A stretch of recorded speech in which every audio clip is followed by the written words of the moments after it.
आज 2077 साल पौष 10 गते शुक्रबार काठमाडौँमा रेडियो एनआरएन 99.1 देशभर विभिन्न एफएम र संसारभर रेडियो nrn.com मार्फत प्रसारण भइरहेको नेपाली रेडियो नेटवर्कको नेपाली खबरमा मदन खनाल र गोमा परियारको नमस्कार। नेकपाको ओली पक्ष चुनावमा दाहाल नेपाल सडकमा, पौडेल पक्षको अडानले कांग्रेस पनि आन्दोलनमा, अख्तियार प्रमुखमा सिफारिस राईको वाइड बढी भ्रष्टाचारमा पनि संलग्नता, बढी भ्रष्टाचार स्थानीय तहमा, विद्युत प्राधिकरणमा लापरवाही बढ्यो लगायतका खबर आजका पत्र पत्रिकाको पहिलो पृष्ठमा छापिएका छन् भने नागरिक दैनिकमा छापिएको टनेलमा गोलभेडा खेती गर्दै गाउँ गाउँमा बेच्दै शीर्षकको खबरलाई हामीले आजको खास खबर बनाएका छौं। धादिङको खनियावास गाउँपालिका वडा नम्बर 5 परगाउँका सैमान तामाङले 2 रोपनी जग्गामा प्लास्टिक हाउस टनेल बनाएर गोलबेटा खेती गरेका छन्। उनी फुर्सदको समय टनेलमा लगाएको गोलबेटाको हेरचाहमै बिताउँछन्। उनले 6वटा टनेलमा गोलबेटासँगै बन्दा, काउली, प्याज लगायत अन्य तरकारी बाली समेत लगाएका छन्। गत चैत्रको पहिलो साता लगाएको गोलबेटाले उत्पादन समेत सुरु गरिसकेको छ। अहिलेसम्म 400 किलो गोलबेटा बेचिसकेका छन्। हप्तामा 2 पटक गोलबेटा टिप्छन्। दैनिक भान्साका लागि आवश्यक तरकारीको जोहो गर्न धादिङ बेसीकै भर पर्नुपर्ने खनियावासका स्थानीयलाई त्यहाँका व्यवसायिक किसान आफैले घर घरमा तरकारी पुर्याउँछन्। गाउँमा व्यावसायिक रूपमा कसैले पनि तरकारी खेती गर्दैनन्, त्यसैले धादिङ बेसीबाट नै तरकारी ल्याएर भान्सा टार्नुपर्ने अवस्था थियो। तामाङले भने अहिले बेच्नका लागि बजार झरिरहनु पर्दैन। उत्पादन भएको गोलबेटा लगायतको तरकारी आफै डोकोमा बोकेर गाउँ गाउँ डुल्छु। उनले सैमान तरकारी कृषि पशुपालन फर्म नै दर्ता गरेर भैँसी बाख्रा समेत पालेका छन्। उनी 9 वर्ष अघि परिवार आर्थिक भार थेग्न मलेसिया गएका थिए। 6 वर्ष काम गर्दा पनि भने जस्तो कमाई भएन र निराश हुँदै घर फर्किए। उनले भने नेपाल आएर पनि पसल चलाए, ज्यामी काम गरे तर सन्तुष्टि मिलेन।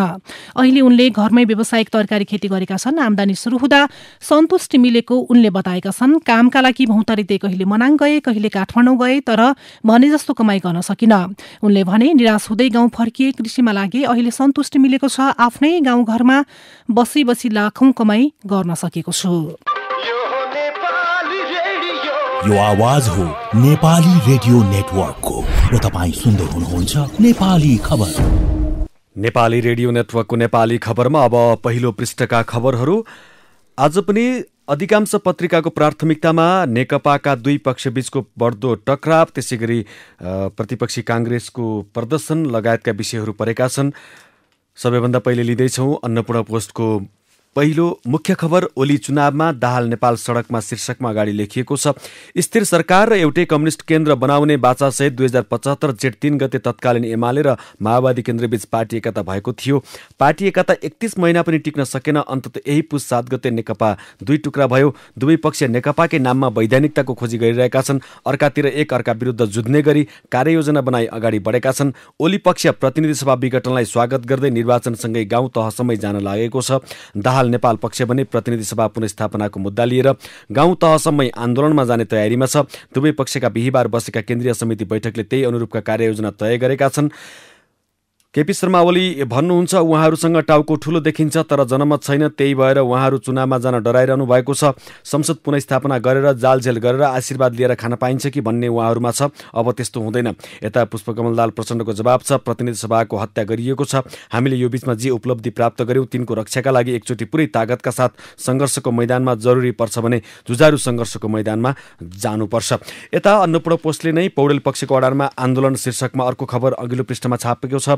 कांग्रेसले प्रतिनिधि सभा विघटनको कदमको विरोध गर्दै पुस 13 गते सोमबार प्रदर्शन गर्ने भएको छ। केन्द्रीय कार्य समितिको बिहीबारको बैठक 165 संघीय निर्वाचन क्षेत्रमा एकसाथ प्रदर्शन गर्ने निर्णय गरेको हो। बिहीबार बैठक अघि वरिष्ठ नेता रामचन्द्र पौडेल पक्षको भेलाले तत्काल विरोधका कार्यक्रम ल्याउन नेतृत्वलाई दबाब दिने निर्णय गरेको थियो। मंगलबारदेखि दिनहुँ बैठक बसिरहे पनि विरोधका कार्यक्रम गर्ने कि नगर्ने भन्नेमा कांग्रेसमा द्विधार देखिएको थियो। बिहीबारको बैठकमा पूर्व महामन्त्री प्रकाशमान सिंहले सरकारको कदम विरुद्ध सडक सङ्घर्षमा जान ढिलाइ गरेकोमा नेतृत्वको आलोचना गरेका थिए।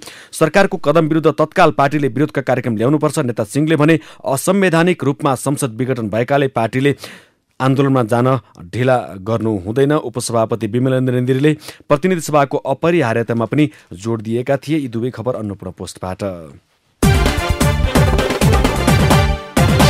आजको नयाँ पत्रिकामा छ संविधान त 7 दिन बाँकी हुँदा राष्ट्रिय सभा पनि आह्वान भएन शीर्षकमा 2 वर्ष कार्यकाल बाँकी रहँदै प्रतिनिधि सभा विघटन गरेका प्रधानमन्त्री ओलीले संघीय संसदको स्थायी सदन मानिने राष्ट्रिय सभाको अधिवेशन आह्वानमा पनि तदारुकता देखाएका छैनन्। संविधानको व्यवस्था अनुसार 17 पुसभित्र अधिवेशन शुरू भइसक्नुपर्ने अवस्था भए पनि प्रधानमन्त्री ओलीले अहिलेसम्म अधिवेशन आह्वानबारे राष्ट्रपतिलाई सिफारिस गरेका छैनन्। प्रधानमन्त्रीको सिफारिसमा राष्ट्रपतिले संसद अधिवेशन आह्वान गर्ने व्यवस्था छ। प्रधानमन्त्री ओलीले संघीय संसदको 2 सदन मध्ये गत आइतबार प्रतिनिधि सभा विघटन गरेका थिए। राष्ट्रिय सभा कायमै छ।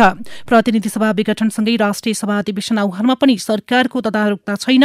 बरु यसबीचमा प्रधानमन्त्रीले प्रदेश सरकार पनि विघटन हुने सक्ने चेतावनी दिएका छन्। संविधान सभा एउटा अधिवेशन अन्त्य र अर्को अधिवेशन प्रारम्भ बीचको अवधि 6 महिनाभन्दा बढी हुन नहुने प्रावधान छ। यो प्रावधान दुवै सदनको हकमा लागू हुन्छ। यस्तै नागरिकमै खबर छ अलमलमा सभामुख शीर्षकमा प्रतिनिधि सभा विघटन संवैधानिक कि असंवैधानिक भन्ने विषयको छिनोफानो सर्वोच्च अदालतले गर्ने नै छ। प्रतिनिधि सभा विघटनको संकेत 2-4 दिन अघि नै देखिएको थियो, तर त्यति बेला मौन बसेका सभामुख अग्नि सापकोटा विघटनपछि सक्रिय भएर के गर्ने भन्ने प्रश्न उठ्नु स्वाभाविक हो। प्रतिनिधि सभा विघटनपछि विशेष अधिकार प्रयोग गरेर संसद बोलाउने विषयमा उनले छलफल मात्र गरिनन्। बुधबार विज्ञप्ति जारी गरेर संसद विघटन गलत भएको र उच्च स्तरीय राजनीतिक छलफलको आवश्यकता रहेको पनि बताएका छन्। उनले अविश्वासको प्रस्ताव 3:30 बजे नै दर्ता भएको भन्ने विज्ञप्ति जारी गर्न संसद सचिवालयलाई निर्देशन दिए। अब सभामुखको भूमिका के त भन्ने ज्वलन्त प्रश्न उठेको छ। सभामुखले अब खेल्ने भूमिका नै के छ र अहिले उहाँले संसद बोलाएर हुँदैन, ओली पक्षका सांसद गएनन् भने के हुन्छ? पूर्व सभामुख दमननाथ झुङ्गानाले भने त्यो बाटोले पनि सभामुखलाई राम्रो गर्दैन। उहाँले संसद विघटन हुने हल्ला चल्नासाथ प्रधानमन्त्री र राष्ट्रपतिलाई गुहार्नु पर्थ्यो, त्यसो गर्न नसक्दा सभामुख चिप्लिएको उनको भनाइ छ। अब सक्रियता देखाएर उहाँले केही गर्न सक्नुहुन्न, झुङ्गानाले भन्नुभयो। यता आजको नयाँ पत्रिका दैनिकले व्हाइट बडीमा 4 अर्ब 35 करोड भ्रष्टाचार छानबिन गर्दै अख्तियार, आयल निगम मात्र होइन वायु सेवा निगमको भ्रष्टाचारमा पनि राईको नाम शीर्षक दिएर खबर दिएको छ। राईको तेह्रो भूमिका। वायु सेवा निगमको अध्यक्ष हुँदा प्रेम कुमार राईले बिचौलिया मार्फत व्हाइट बडी जहाज खरिद गर्न प्रक्रिया अघि बढाएका थिए। पारदर्शी दस्तावेज बिना जहाज खरिदका लागि निगमलाई ऋण दिने बेला उनी सञ्चय कोषको अध्यक्ष बन्न पुगेका थिए। अब छानबिन गर्ने बेला अख्तियारको प्रमुख आयुक्तमा सिफारिस भएका छन्। अख्तियार दुरुपयोग अनुसन्धान आयोगको प्रमुख आयुक्तमा सिफारिस। प्रेम कुमार राई नेपाल आयल निगम मात्र होइन, नेपाल वायु सेवा निगमको अनियमिततामा पनि मुछिएका व्यक्ति हुन्। आपूर्ति सचिवको रूपमा राई आयल निगमका अध्यक्ष हुँदा 1 अर्ब 6 करोड भ्रष्टाचार भएको थियो। त्यस्तै उनी पर्यटन सचिवको रूपमा वायु सेवा निगमको अध्यक्ष हुँदा व्हाइट बडी खरिदमा जोडिएका हुन्। पर्यटन सचिवको रूपमा नेपाल वायु सेवा निगमको अध्यक्ष हुँदा राईले सिधै एयरबससँग होइन, बिचौलिया कम्पनी मार्फत व्हाइट बडी जहाज किन्ने निर्णय गराएका थिए। निगममा अध्यक्षको रूपमा जहाज किन्ने निर्णय गराएका राई निगमलाई ऋण दिने निर्णय गर्ने बेला भने सञ्चय कोष पुगेका थिए। यसरी ऋण लिने र ऋण दिने निर्णायकमा बसेर राईले अनौठो अभिलेख बनाएका छन्। पर्यटन मन्त्रालयका तत्कालीन सचिव राई 10 माघ 2072 देखि 26 भदौ 2073 सम्म निगमको अध्यक्षको जिम्मेवारीमा थिए।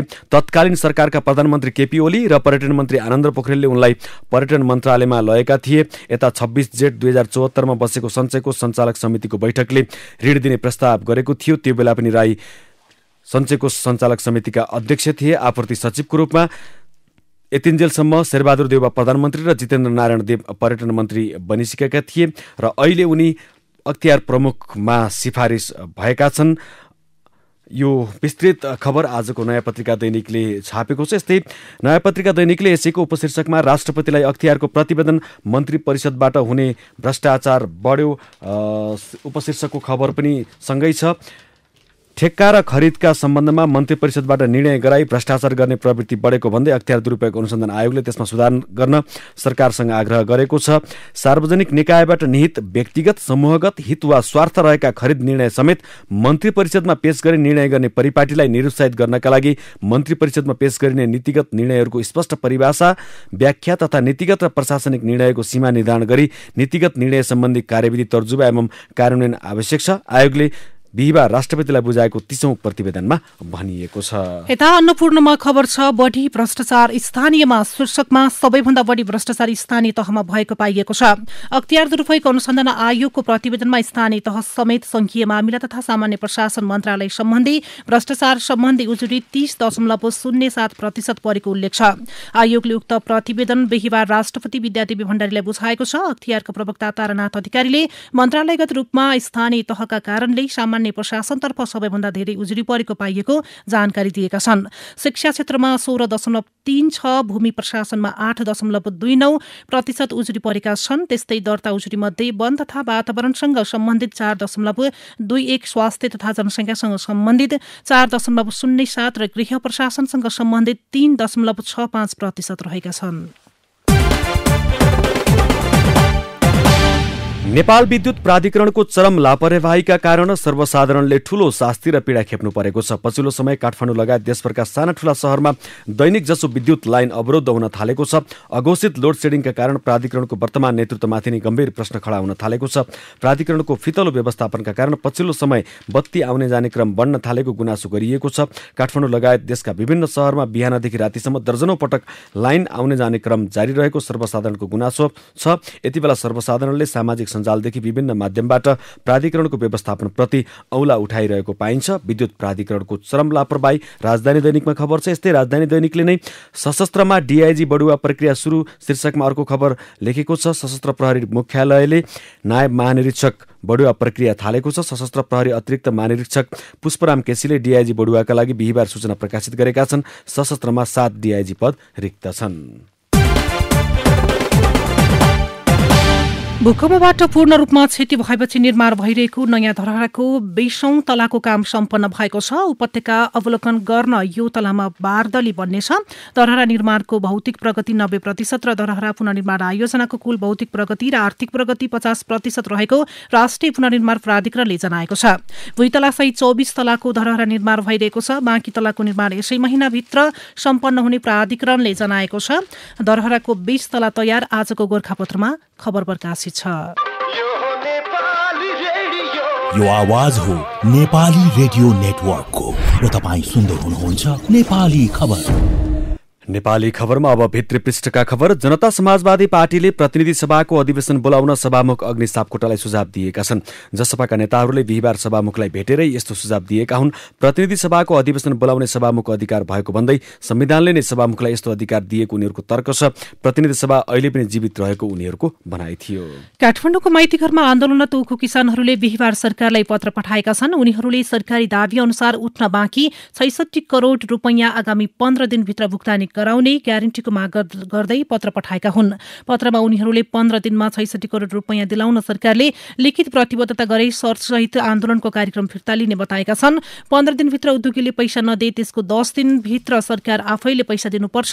उखु किसानका संरक्षक राकेश मिश्रले भने पैसा नदिने उद्योगीलाई थुनामा राखेर कारबाही समेत हुनुपर्ने उनीहरूको माग छ। नेकपा विभाजनपछि प्रदेश 1 मा ओली समूहले केन्द्रीय सदस्यमा मनोनित गरेका 4 जना सांसदले पद अस्वीकार गरेका छन्। प्रदेश 1 की सामाजिक विकास राज्यमन्त्री जसमाया जगमेर, उदयपुरकी सांसद कला घले, झापाका सांसद गोपालचन्द्र बुढाथोके र खोटाङकी सांसद उषाकला राईले पद अस्वीकार गरेका हुन्। गत असोजमा लुम्बिनी प्रदेशको स्थायी राजधानी दाङको देउखुरी भालुबाङ क्षेत्र तोकियो। स्थायी राजधानी तोकिएको थलोमा राजधानीको भौतिक उपस्थिति तत्कालै हुने आश त्यति बेला बढ्यो जुन बेला प्रदेश सरकार र प्रदेश सभाले प्रदेशको हिउँदी अधिवेशनको तयारी स्थायी राजधानीमै सञ्चालन गर्ने गरी तयारी थाल्यो। चिनी उद्योगले उखु किसानको बक्यौता भुक्तानी नतिरेपछि 2 सातादेखि उखु किसान काठमाडौँको माइतीघर मण्डलामा आन्दोलनमा उत्रिएका छन्। लामो समयदेखि चिनी उद्योगले उखुको बक्यौता नतिरेपछि गत 28 मङ्सिरदेखि उखु किसान आन्दोलनमा उत्रिएका हुन्। 2 सातादेखि उखु किसानको आन्दोलन जारी छ। चिनी उद्योगका सञ्चालकको बैंक कारोबार रोका गर्न बैंकलाई पत्र पठाइएको छ। उखुको मूल्य वर्षौंदेखि नपाएपछि किसान काठमाडौँमा नै पुगेर आन्दोलित बनिरहँदा प्रदेश 1 का उखु किसान भने धमाधम यो खेतीबाट पलायन हुन थालेका छन्। उत्पादन गरे पनि मिलबाट रकम नपाउने र जुस बनाउने उखुको बजार मूल्य पनि घट्दा खेती नै परिवर्तन गर्नु परेको किसानको भनाइ छ। सञ्चालनमा रहेका 27 मध्ये 25 वाणिज्य बैंकले आर्थिक वर्ष 2076-77 को लाभांश घोषणा गरेका छन्। ती सबैले बोनस शेयरलाई प्राथमिकता दिएका छन्। सरकारी स्वामित्वको राष्ट्रिय वाणिज्य र सिभिल बैंकको लाभांश घोषणा हुन बाँकी छ। सिन्धुलीको कमलामाई नगरपालिकाले नगर क्षेत्रमा रहेका सरकारी एलानी जग्गाको अभिलेखीकरण तथा व्यवस्थापन कार्य सुरु गरेको छ। नगर क्षेत्रका 14वटै ओडामा एलानी जग्गा पत्ता लगाई त्यसको अभिलेखन राखी व्यवस्थापन कार्य सुरु गरिएको जनाइएको छ। रौतहटको विभिन्न स्थानमा रहेका सडक अतिक्रमण हटाउन स्थानीय प्रशासन सक्रिय भएको छ। मुख्य सडकमै थ्रेसर मेसिन लगाई धान काट्ने, गाईबस्तु बाँध्ने, पशु छाडा छाड्ने, कालोपत्रे सडकमा गोबर पराल राख्ने, घुम्ती पसल थाप्ने जस्ता कार्य गरेका कारण असर परिरहेकाले हटाउन लागि जनाइएको छ। शेयर लगानीकर्ता प्रफिट बुकिङमा लागीसँगै बजार घट्ने क्रममा देखिएको छ। गत 5 दिनमा नेप्सेमा भएको उच्च उतार चढावले लगानीकर्तालाई मूल्य परिवर्तनका आधारमा हुने राम्रै प्रतिफल सुरक्षित गर्ने अवसर दियो। यो आवाज हो नेपाली रेडियो नेटवर्कको र तपाईँ सुन्दै हुनुहुन्छ नेपाली खबर। अब विदेशका खबर। एरिजोना विश्वविद्यालयका जीवशास्त्री माइकल बोरोवीले कोभिड-19 संक्रमण गर्ने 1 लाखभन्दा बढी भाइरसका स्ट्रेन देखेका थिए। जब उनले बेलायतमा हालसालै देखिएको फरक रूप देखे, त्यो अन्यभन्दा फरक थियो। पूरा महामारीको अवधिमा मैले देखेकोमा यो भाइरस नयाँ खाले थियो। मैले एकदम पछाडि फर्केर हेरेँ भने ओहो कस्तो खाले भेरिएन्ट। अमेरिकाका स्वास्थ्य अधिकारीले कोरोना खोपले बेलायती भेरिएन्टको विरुद्ध काम गर्ने बताइरहेको बेला बोरोवी र अन्य वैज्ञानिकले यो भेरिएन्टलाई नियन्त्रण गर्न खोपले काम नगर्ने सम्भावना देखेका छन्। उनीहरूले केही हिसाबले भाइरसको यो नयाँ रूप खोपभन्दा बढी स्मार्ट देखिएको छ। एरिजोना विश्वविद्यालय अन्तर्गतको डिपार्टमेन्ट अफ इकोलोजी एन्ड इभोल्युसनरी बायोलोजीका प्रमुख समेत रहेका बोरोवी थप्छन्, मैले देखेका भाइरसका विभिन्न रूपमध्ये यो फरक छ। खोपका हिसाबले यो अत्यन्त ज्वलन्त प्रश्न हो। फ्रेड हटचिन्सन्स क्यान्सर रिसर्च केन्द्रका सहप्राध्यापक ट्रेभोर वेडफोर्ड पनि भाइरसको यो नयाँ स्वरूपलाई सूक्ष्म रूपले अध्ययन गरिरहेका छन्। कोरोनाको परिवर्तित बेलायती रूपलाई खोपले नरोक्न सक्छ। आजको नागरिक दैनिकमा खबर छ। अब खेल खबर। अखिल नेपाल फुटबल संघ एन्फाले शहीद स्मारक सी डिभिजन लिग आगामी चैत्रमा गराउने निर्णय गरेको छ। एन्फा कार्य समिति र सी डिभिजन क्लबका प्रतिनिधि बीच एन्फा मुख्यालय सादोपाटोमा बिहिबार बसेको बैठकले गत वर्ष नै हुनुपर्ने र कोरोनाका कारण रोकिएको लिग चैत्र 1 मा गर्ने निर्णय गरेको हो। अब एउटा कला सम्बन्धी प्रसङ्ग। कोरोना महामारीका कारण झण्डै 1 वर्षदेखि बन्द रहेका देशभरका फिल्म हल शुक्रबारबाट खुल्ने भएका छन्। सरकारले हल सञ्चालनमा ल्याउन अहिलेसम्म कुनै निर्णय नगरे पनि हल सञ्चालकहरूको छाता संगठन नेपाल चलचित्र संघले एकतर्फी रूपमा हल खोल्ने निर्णय गरेको हो। संघको निर्णयलाई फिल्मसँग सम्बन्धित विभिन्न संघ संस्थाले समर्थन गरेका छन्। नेपाल चलचित्र संघका महासचिव अशोक शर्माका अनुसार सरकारले सबै क्षेत्र खोलिसकेको र फिल्म हल मात्रै बन्द गर्नुपर्ने कुनै गतिलो कारण देखाउन नसकेका कारण चलचित्रकर्मी हल खोल्ने निर्णयमा पुगेका हुन्। अब विचार विश्लेषणको पालो। सबैभन्दा पहिले नयाँ पत्रिकाबाट निरङ्कुश शासनबाट संविधान बचाऊ शीर्षकको सम्पादकीय लिएका छौं। आफूलाई प्रधानमन्त्री नबनाउने संसद भङ्ग गरिदिन्छु। आफ्ना मान्छे बाहेक अथवा आफ्नो दल बाहेक कसैले सरकार बनाउन प्रदेश सभाको समर्थन जुटाउँछ भने त्यस्तो प्रदेश सभा पनि भङ्ग गरिदिन्छु भन्दै ओलीले खुलेआम लोकतन्त्र, बहुलवाद, संविधानवाद र विधिको शासन सम्बन्धी सबै स्थापित मूल्यहरूमाथि धावा बोलेका छन्। यो एउटा अधिनायकवादी चिन्तन धाराको बिम्ब हो। नेपाली राजनीतिमा सबैभन्दा खतरनाक प्रवृत्तिका रूपमा ओलीमा प्रकट भएको छ। यसलाई समयमै निस्तेज पारिएन भने लामो समय नेपाली राजनीति अस्थिरताको गोलचक्करमा फस्ने निश्चित प्राय बनेको छ। ओलीका आकांक्षा पूरा हुन दिँदा दोस्रो आन्दोलनका उपलब्धि घुम्नेछन्। संहिता र समावेशी लोकतन्त्रका जे अवधारणा हामीले नयाँ संविधान मार्फत स्वीकार गरेका छौं ती खुसिनेछन्। निर्वाचनकै बाटो, लोकतान्त्रिक पद्धतिकै बाटो हिँड्ने भनेर सत्तामा पुगेका ओलीले जसरी प्रतिगमनको छुरा चलाएका छन् त्यसले संसदीय लोकतन्त्र र उदारवादको खिल्ली उडाएको छ। उनी प्रतिनिधि सभाको विघटनमा मात्र नअडिएर प्रदेश सभा भङ्ग गर्नेतर्फ अग्रसर हुँदैछन्। 1 साता पहिले मात्र उनले संवैधानिक परिषद सम्बन्धी संविधानका सिद्धान्त र परिकल्पनालाई रद्दीको टोकरीमा फालिदिएका थिए। आफूलाई असहज हुने बित्तिकै उनी जुनसुकै संस्थालाई पनि भत्काउन लागिरहेका छन् भन्ने पनि देखिन्छ। यो भस्मासुर प्रवृत्ति नियन्त्रण गर्ने अहिलेको मुख्य चुनौती हो। यता आजको अन्नपूर्ण पोस्टले नेपाली कांग्रेसका नेता बालकृष्ण खाँडको अन्तर्वार्ता प्रकाशन गरेको छ। संविधानको रक्षा गर्ने दायित्व कांग्रेसकै काँधमा आएको छ शीर्षक दिएको छ। अन्तर्वार्ताका क्रममा खाँडले बोल्नुभएका मुख्य अंशहरू यस्ता छन्। सरकारको कदम संविधान प्रतिकूल छ। जसरी हामीले मिलेर संविधान बनाएका थियौं त्यसको स्पिरिट विपरीत छ, लोकतान्त्रिक मूल्य पद्धतिको बर्खिलाफमा छ। अहिलेको विषम परिस्थितिमा कांग्रेसले जनतालाई उत्साहित पार्नुपर्ने, कार्यकर्तामा भरोसा र प्रतिबद्धता जगाउनु पर्ने बेलामा छिटो निर्णय गर्न आवश्यक हुन्छ। संविधानकै प्रतिकूल हुने गरी संसद भंग गरिएको छ। हामीले विरोध गरिरहेका छौं। यो कोर्स करेक्सन हुनुपर्छ भन्ने नै हाम्रो धारणा हो। सरकारको कदम विरुद्ध हामी विरोधका कार्यक्रम ल्याउँछौं। प्रतिपक्षीले केही गरेर भन्ने होइन। हामीले सकेसम्म सरकारको स्वेच्छाचारिता विरुद्ध सदनमा सशक्त भूमिका निर्वाह गरेकै हो। आफ्ना मूलभूत नीति र सिद्धान्तमा अडिग रहँदै कांग्रेस लोकतन्त्र, संविधान, जनजीविकाका सवाल र अन्य राष्ट्रिय मुद्दामा अन्य दलहरूसँग सदा समन्वयकारी भूमिकामा रहन्छ। पार्टीको विधान र मुलुकको ऐनभित्र रहेरै कांग्रेसले महाधिवेशन सम्पन्न गर्नैपर्छ। यो हाम्रो जिम्मेवारी पनि हो, दायित्व पनि हो अनि यो बाध्यात्मक अवस्था पनि हो। यस्तै नयाँ पत्रिकामा छ दल वर्सेस सरकार। सुजित महत लेख्नुहुन्छ, दल वर्सेस सरकार द्वन्द्वको उत्कर्षमा पुगेपछि नेकपा फुटेको छ। हामी कहाँ सत्तारोहण राज्य स्रोत कब्जा गरी भागबण्डा गर्नमा सीमित हुँदै गएकाले भाग आफ्नै गुटकालाई मात्र पस्किने, अरूसँग ठुस्किने भएपछि असन्तुष्टि बढ्दै द्वन्द्व सुरु भइहाल्यो। पूर्व सहमति बमोजिम आलो पालो गर्न अस्वीकार गरेपछि द्वन्द्व झन चर्कियो। अरू शीर्ष नेताका पनि वफादार नेता कार्यकर्ता लगानी गर्ने व्यापारी छन्। पार्टी सत्तामा पुगेका बेला केही दिन नसके नेतृत्वमा रहिरहन गाह्रो छ। सुशासन र डेलिभरीको अनुभूति गराउन सकेको भए जनसमर्थन हुन्थ्यो, अरू पनि चुप हुन्थे। तर ओली एकला खाउ रे को पथमा हिँडिरहे, जन अपेक्षामा कमजोर देखिए। माथि उल्लेखित अरू घटनाक्रमसँग तुलना गर्दा ओलीको कदम श्रीमती गान्धी र कोइरालाको कदमसँग कम, देउबासँग बढी मिल्दोजुल्दो छ। संविधान लोकतन्त्रलाई धरापमा पार्ने आत्मघाती।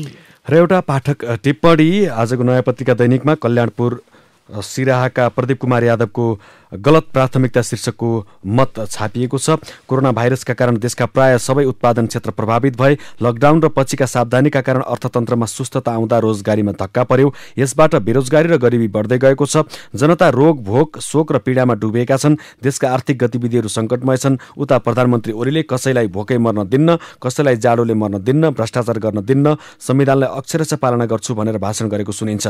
बोली र काममा तालमेल भएको भए जनताका दुःख कम हुँदै जाने थियो। तर हाम्रा प्रधानमन्त्रीले लोकतन्त्र र गणतन्त्रको खिल्ली उडाउने काम गरे। सबै जनता अहिले अन्यलको स्थितिमा छन्। भाषणमा चिप्लो, पार्टीभित्र झगडालु र अरूको आङमा कमिला हिँडेको देख्ने तर आफ्नो आङमा भैँसी दौडेको नदेख्ने स्वभावका रहेछन् केपी ओली।